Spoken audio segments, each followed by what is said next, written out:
In the case of the rainy day fund, as you both know, you need 2/3 of the House and 2/3 of the Senate to approve any withdrawal from the rainy day fund. As I've said before up here, this is not a very spendy legislature. It's a conservative legislature. The Senate perhaps more conservative this session than it even was last session. The House, quite conservative. Many new members who came in pledging to reduce the size of government. Do you have 2/3 in both houses to take money out of the rainy day fund for anything, Mr. Chairman? When I told my kids that when I die, I want to put on my tombstone House Bill 275 that was using the rainy day fund last session.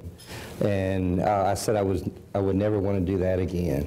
Well, it was very hard to get 2/3 vote last session, and that was on unpaid bills that we had.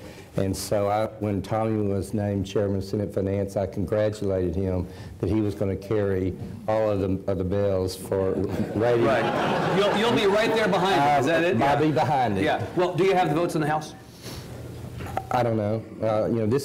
We're just learning each other's names. We've got a lot of people. All right. Senator, do you have the votes in the Senate? Well, we'll see. In the past, if you've been able to reduce it to writing, you could often get 2/3 in the Senate. That's the way it's worked for a long time. Right. I think we've got a new body now, and I think it remains to be seen.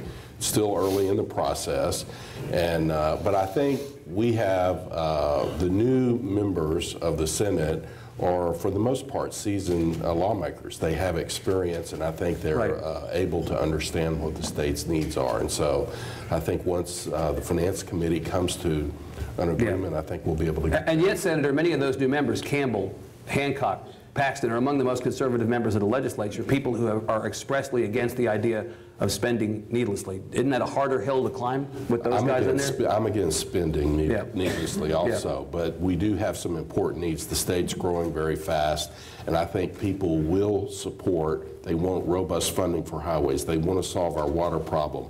We've just completed higher education. We have some tremendous infrastructure needs in higher education if we're going to meet our education goals for the state.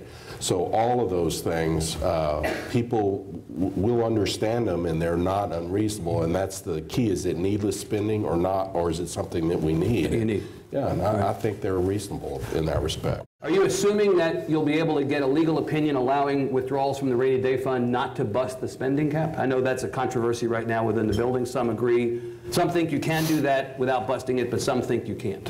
I think there's a way to get there, and so the attorneys are looking at it. But you would like to see the withdrawal not count toward the spending cap? I think if it's cast as a constitutional amendment, there's a very good argument that it won't bust the spending cap. I think we have a spending cap problem, and I know I was talking to Dale Kramer the other day. It was never the intent that use of the rainy day fund was counted as a part of the spending limit. But I think if we did it, we'd probably see ourselves in court, and so we need to really look at it. And as Tommy said, we're looking at that.